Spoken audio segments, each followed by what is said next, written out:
मी प्राध्यापक LV गायकवाड आज आपल्यासाठी घेऊन आलो आहे एक मराठी विचार मंथन. आज आपण माणसा माणसातील सिव्हिल वॉर या मुद्द्यावर एक विचार मंथन करणार आहोत.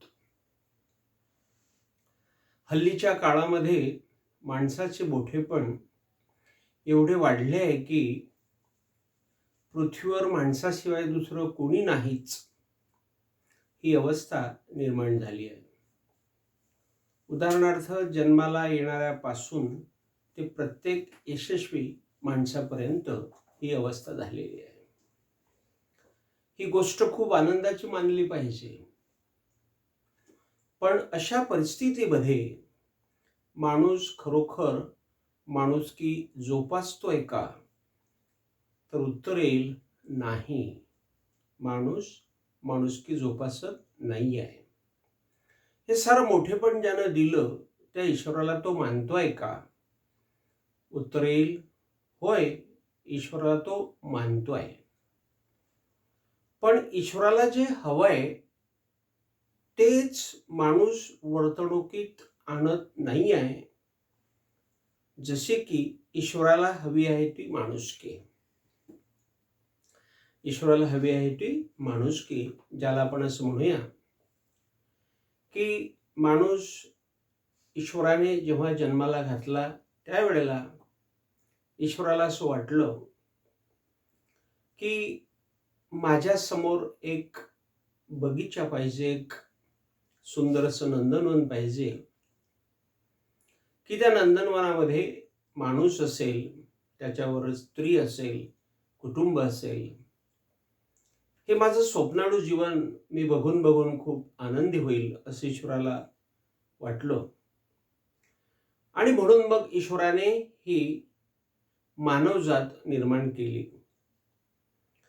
पण हा माणूस ईश्वराला हवी आहे तशी माणुसकी आज जगताना आपल्याला अजिबात दिसत नाही आहे. माणुसकी होते आहे का? माणुसकीसाठी टिकते आहे का? हे आपल्याला अजिबात या ठिकाणी दिसत नाही. माणसाला माहित आहे, तो बोलतोय सुद्धा की हे सर्व विश्व परमेश्वराचं आहे.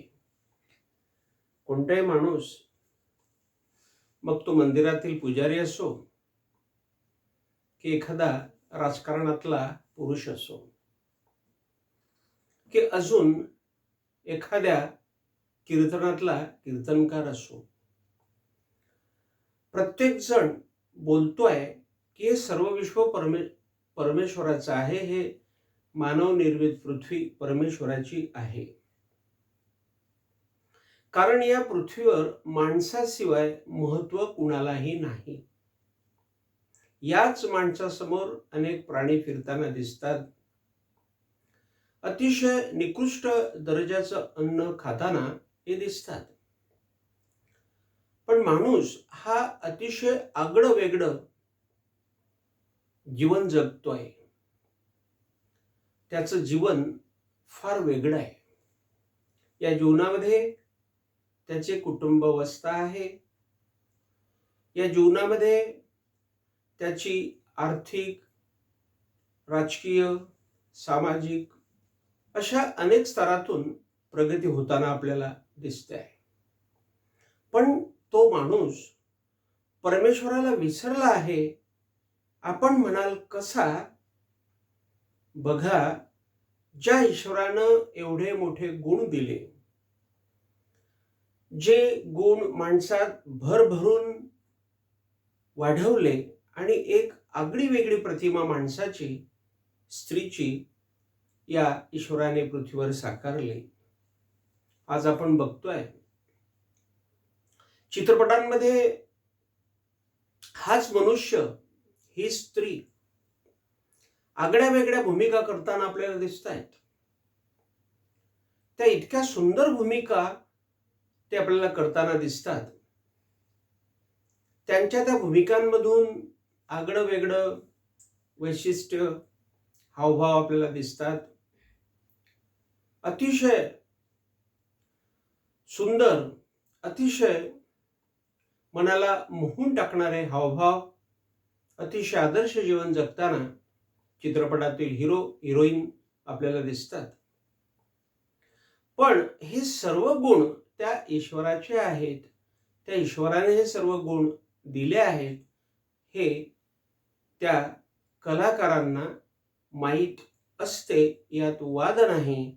परंतु मी या ठिकाणी असं म्हणेन की कोणताही कलाकार माणूस किंवा कोणताही राजकीय माणूस किंवा मी म्हणेन कोणताही सामाजिक माणूस हा आपल्याला त्या गुणधर्मांचा उत्तम प्रकारे वापर करताना दिसतोय काय? आपल्या अंगी ईश्वराने एवढे गुण दिलेले आहेत. ते सगळे गुण आपले नसून ते ईश्वराचे आहेत आणि ते सर्व गुण मी माणसासाठी पॉझिटिव्हली वापरेल, होकारार्थी दृष्टिकोनातून वापरेल, हे आपल्याला फारच कमी प्रमाणामध्ये दिसते आहे. माणूस ज्या कला या दाखवतो आहे, जसे की कीर्तनकार कीर्तनातून दाखवतोय, एखादा चित्रपटातील हिरो हिरोईन चित्रपटातून दाखवत आहेत, एखादा राजकारणी राजकारणातून दाखवतो आहे, एखादा समाजकारणी हा समाजकारणातून दाखवतो आहे. अशा अनेक प्रकारच्या लीला किंवा चमत्कार हा माणूस दाखवू लागलाय. त्यातूनच जन्माला आले आहे साधू संत.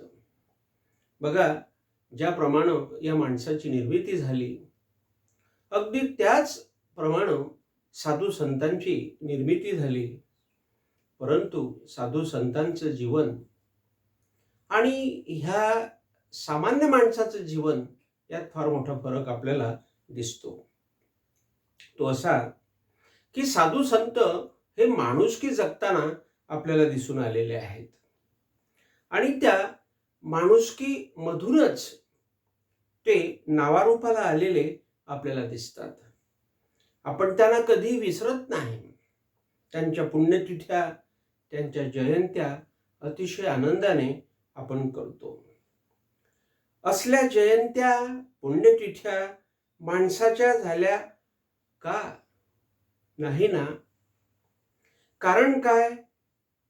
माणूस पृथ्वीवर जगावेगळी वैशिष्ट्य जगूनही साधू संतांसारखा वागू शकत नाही, हीच एक मोठी विटंबना या माणसाने माणसाचीच स्वतःचीच चालवली आहे, असं या ठिकाणी प्रकर्षाने जाणवते. साधू संतांसारखी याची वैशिष्ट्य आपल्याला दिसत नाही आणि ती दिसायलाही नको. परंतु तो साधू संतांसारखा बनू नाही शकत, पण साधू संतांसारखा तो माणुसकी जगू शकतो आणि या विश्वामध्ये नावारूपाला येऊ शकतो. पण तसं आपल्याला अजिबात दिसत नाही. माझ्या विचाराला लक्षात घेऊन आपण म्हणाल, मी आपणाला साधू संत व्हायला जणू काही सांगतोय. बघा, अजिबात नाही. फक्त माणसाजवळची कला ईश्वराची आहे असं त्यानं समजावं, एवढं मला या ठिकाणी सांगावं असं वाटतं. आज चित्रपटामध्ये काम करणारा कलाकार असेल, राजकारणामध्ये राजकारण जगणारा एखादा राजकारणी मनुष्य असेल, समाजामध्ये असलेला एखादा समाजकारणी असेल, शिक्षणामध्ये असलेला एखादा शिक्षक असेल, विद्यार्थ्यांमध्ये असलेला एखादा विद्यार्थी असेल, कीर्तनामध्ये कीर्तन करणारा असेल, मंदिरामधला पुजारी असेल, या सगळ्यांनी या ठिकाणी मला असं वाटतं लक्षात घ्यायला हवंय की माझ्या जवळची जी काही कला आहे ही ईश्वराची कला आहे आणि मग ह्या कलेचा सारा वापर मी माझ्या या माणसासाठी करेन, माझ्यासोबत असलेल्या माणसासाठी करेन. माझ्यासोबत असलेल्या माणसाचा मी कधीही द्वेष करणार नाही. मी वेगवेगळ्या गटांमधला जरी असलो तरी मी त्या माझ्या सोबतच्या माणसाशी प्रेमच करेन. हां, माझे त्याच्याशी मतभेद असू शकतील, पण मनभेद असू शकणार नाही. माझी त्याच्यासोबतची माणुसकी कधी संपणार नाही, असं ह्या माणसाला वाटायलाच हवं. मग ईश्वराची ही कला त्याची झाली का, हे आपल्या लक्षात येतं. तर उत्तर येतं, नाही, ईश्वराची कला ही माणसाची अजिबात नाही.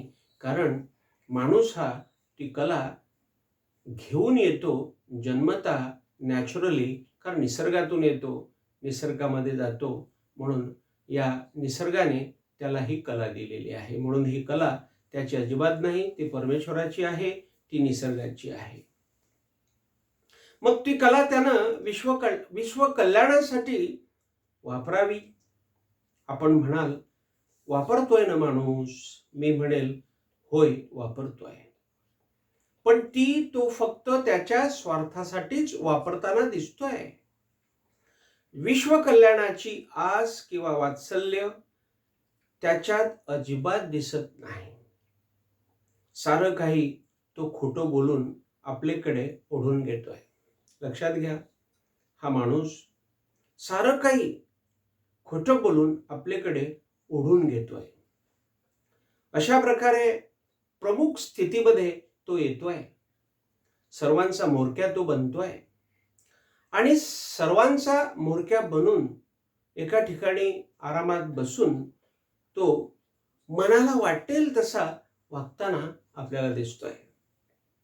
घरातील मग एक साधारण स्त्री असो, घरातील साधारण एक पुरुष असो, किंवा गावातला एखादा पुढारी असो, सरपंच असो, किंवा एखादा नगराध्यक्ष असो, ह्या सगळ्या गोष्टींचा आपण जर विचार केला तर आपल्याला दिसतंय की माणूस हा केंद्रस्थानी बसून अतिरेक करताना दिसतोय.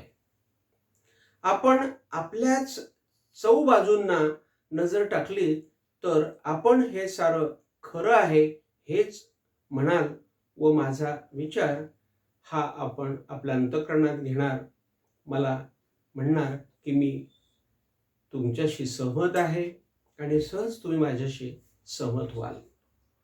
अशा या स्वार्थी माणसानं त्याच्या पुरताच विचार न करता आपल्या सोबत इतरही आहेत याचा विचार अवश्य करावा. लक्षात घ्या, या लेखाच्या माध्यमातून मला कोणत्याही प्रकारची कोणावरही टीका करायची नाही. टीका करणं हा या लेखाचा उद्देशही नाही, माझा स्वतःचा उद्देशही नाही. परंतु एक विचार मनामध्ये आला की माणसाजवळ असलेली ही सगळी वैशिष्ट्ये, माणसाकडे असलेली ही हुशारी, माणसाकडे हा असलेला विवेक, माणसाकडे असलेलं हे शहाणपण, माणसाकडे असलेलं हे मोठेपण, माणूस हा माणसासाठी का वापरू शकत नाही आहे, हा एक विचार मनामध्ये आला. आणि कुठंतरी हे सगळं शहाणपण हे परमेश्वराचं आहे आणि सगळी पृथ्वी ही परमेश्वराची आहे. हा निसर्ग परमेश्वराचा आहे. माणूस हा निसर्गातून आलेला आहे आणि माणसानं माणसाशी माणुसकीनं वागलं पाहिजे असं या ठिकाणी मला जाणवलं आणि म्हणून हा एक विचार मी या ठिकाणी आपल्यासमोर मांडत आहे. त्याचं मंथन मी करत आहे. व्यक्तिशः कुणावर टीका करणं हा अजिबात माझा उद्देश नाही. मी वैयक्तिक कुणावरही टीका करताना आपल्याला दिसत नाही आहे किंवा असं टीकास्त्र कोणावर सोडायचं, मनात वेगळं आणि बाहेर वेगळं असं काहीतरी करावं हा माझा अतिशय खराब उद्देश नाही. माझा प्रामाणिक उद्देश आहे की माणसानं माणसासाठी माणुसकी जगावी. आणि महत्वाची गोष्ट अशी की अशा ह्या स्वार्थी माणसानं जर असं जीवन जगलं, तो जर स्वतःसाठीच जगत राहिला तर परिस्थिती अशी येईल की त्याच्या शेजारचे सुद्धा त्याचे शत्रू बनतील आणि त्याला शेजारी उरणार नाही. कारण माणसाच्या जीवनामध्ये दिवस येतो, दिवसा माणूस काहीही करू शकतो, पण ज्या वेळेला माणसाच्या जीवनामध्ये रात्र येते आणि त्या रात्री तो जेव्हा एकटा राहतो त्यावेळेला मात्र त्याच्यासोबत कोणीही नसतं आणि तो रागावलेला शेजारी चोर बनून जर त्याच्या घरी आला आणि त्याने त्याच्यावर हल्ला चढवला तर मला असं वाटतं त्या ठिकाणी खूप काही तो चोर करून घेऊ शकतो आणि त्याचा बदला हा फार चांगल्या प्रमाणामध्ये तो घेऊ शकतो. आणि म्हणून या ठिकाणी बोलावंसं वाटतं की रात्री मात्र माणूस हा एकटाच असतो. ज्यांना तो संपवायचा प्रयत्न करतोय तेच सारे भूत प्रेत बनून त्याच्या छातीवर बसणार नाही का? सांगा मग हा स्वार्थी माणूस पृथ्वीवर टिकेल का? आणि म्हणून उत्तर येते, हा स्वार्थी माणूस या पृथ्वीवर टिकणार नाही. कारण आपण बघतोय अगदी लहानपणापासून तर त्या माणसाच्या यशस्वीपणापर्यंत हा माणूस फक्त आणि फक्त त्याचा स्वतःचा, त्याच्या फक्त घराचा विचार करतोय. मात्र माझ्या शेजारी कोणीतरी राहते आणि तो शेजारीही माझ्यासोबत जगला पाहिजे, विकसित झाला पाहिजे, ही कल्पना या माणसाच्या मनामध्ये असून सुद्धा ती कधीही याच्या आचरणामध्ये येताना आपल्याला दिसत नाही आहे. आणि म्हणून मला सांगा तुम्ही, हा स्वार्थी माणूस पृथ्वीवर टिकेल का? आणि म्हणून आपल्याला उत्तर मिळतं की हा स्वार्थी माणूस या पृथ्वीवर टिकू शकत नाही जास्त काळ. हा स्वार्थी माणूस या पृथ्वीवर टिकेन केव्हा? जर तो माणुसकी जगू लागला, माणुसकीचं जीवन जगू लागला. आपण आज बघतोय माणसाकडे अमाप संपत्ती आहे, परंतु त्या संपत्तीतला थोडाही हिस्सा आज माणूस त्याच्या नातेवाईकांना द्यायला तयार नाही. एकीकडे काही नातेवाईक भीक मागताना दिसत आहेत, तर एकीकडे त्यांचा जवळचा नातेवाईक हा करोडोमध्ये खेळताना आपल्याला दिसतोय. ही जी आज फार मोठी दरी निर्माण झाली आहे, ही दरी या माणसानेच निर्माण केली आहे.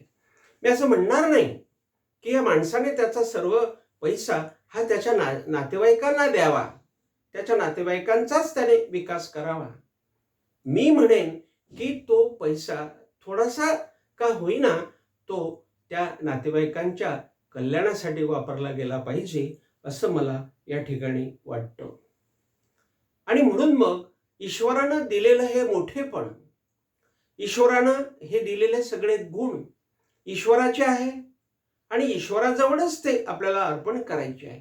कारण माणूस येतो आणि माणूस जातो, माणूस मरतो, क्षणात मरतो. आपण म्हणतो अरे आताच तो सर बोलत होता, आताच अरे ते सर बोलत होते, अरे आताच तो माणूस बोलत होता आणि तो वारला, तो मेला.